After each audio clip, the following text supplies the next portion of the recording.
सांगली जिले के मुस्लिम समुदाय ने केंद्र सरकार द्वारा प्रस्तावित वक्फ बोर्ड संशोधन विधेयक का तीव्र विरोध किया। समुदाय का आरोप है कि इस बिल के जरिए भारतीय जनता पार्टी सरकार मुस्लिम समाज को देश में दुय्यम दर्जे पर लाना चाहती है।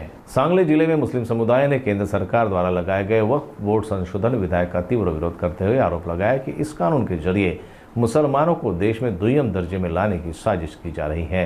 प्रेस कॉन्फ्रेंस में वक्ताओं ने कहा कि भारतीय जनता पार्टी सरकार की नज़र वक्फ बोर्ड की जमीनों पर है और इन संपत्तियों को छीनकर मुस्लिम समाज को आर्थिक रूप से कमजोर करने का प्रयास किया जा रहा है। वक्ताओं ने साफ कहा कि अगर ये विधेयक पास होता है तो उसका देश भर में कड़ा विरोध किया जाएगा।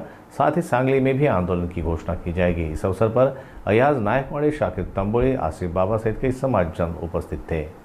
काल लोकसभेमध्ये आणि आज राज्यसभेमध्ये वक्फ अमेंडमेंट बिल सादर करण्यात आलं सरकारच्या वतीनं, केंद्र सरकारच्या वतीनं, आणि त्याच्यामध्ये काही गोष्टीचं प्रोव्हिजन चुकीच्या पद्धतीनं या वक्फ ॲक्टच्या संदर्भामध्ये मुसलमानांच्या असलेल्या मालमत्तांवर आक्रमण करण्यासाठी, अतिक्रमण करण्यासाठी आणि अतिक्रमण रेग्युलराईज करण्यासाठी आणि तिथल्या असलेल्या आपल्या लँड माफियांना पोचण्यासाठी अनेक त्याच्यामध्ये तरतुदींमध्ये बदल करून या मुस्लिम समाजाच्या जमिनीवर वेगळ्या अनाधिकारानं या ठिकाणी हक्क प्रस्थापित करण्याचं काम या वक्फ अमेंडमेंट बिलच्या माध्यमातून करण्यात आलेलं आहे। त्याचा आम्ही जाहीर निषेध करतो की तुम्ही कोणत्याही परिस्थितीमध्ये या मुस्लिम समाजानं कोणाच्याकडे भीक न मागता आपल्या आपल्या ताकदीवर निर्माण केलेल्या ज्या प्रॉपर्ट्या होत्या, मदरसे असतील, मशिदी असतील, कब्रस्तान असतील, त्या आमच्या होत्या। आम्ही कोणाकडनं 10 रुपये आम्ही घेतलेले नाहीत, उदार उसनवारसुद्धा घेतलेले नाहीत, दान स्वरूपामध्ये घेतलेलं नाही।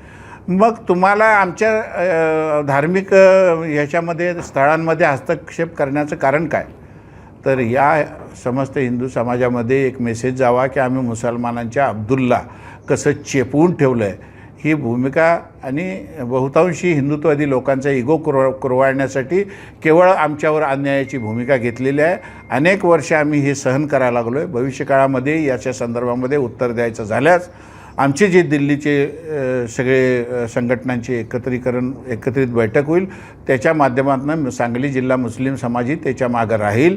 आणि गृहमंत्री किंवा पंतप्रधान यांच्याकडून ही अपेक्षा नव्हती लोकशाहीच्या मंदिरामध्ये उभा राहून या कोल्हापूरच्या एका घटनेचा उल्लेख करून जे अमित शहानी सांगितलेलं आहे ते दादांत खोटं आहे। त्यामुळे या संदर्भामध्ये आपणही पत्रकारांनी चिकित्सा करून या संदर्भामध्ये बघावं। परंतु जर गृहमंत्री आणि त्याचे जर सरकारी अधिकारी आणि मंत्री जर त्या सभागृहामध्ये खोटं बोलत असतील तर ह्याला काय म्हणावं? ह्या लोकशाहीची खून आहे आणि याच्या माध्यमातून राज्य सरकारचे असलेले अधिकार हनन करण्याचं काम या माध्यमातून केलेलं आहे। त्याचाही आम्ही निषेध करतो।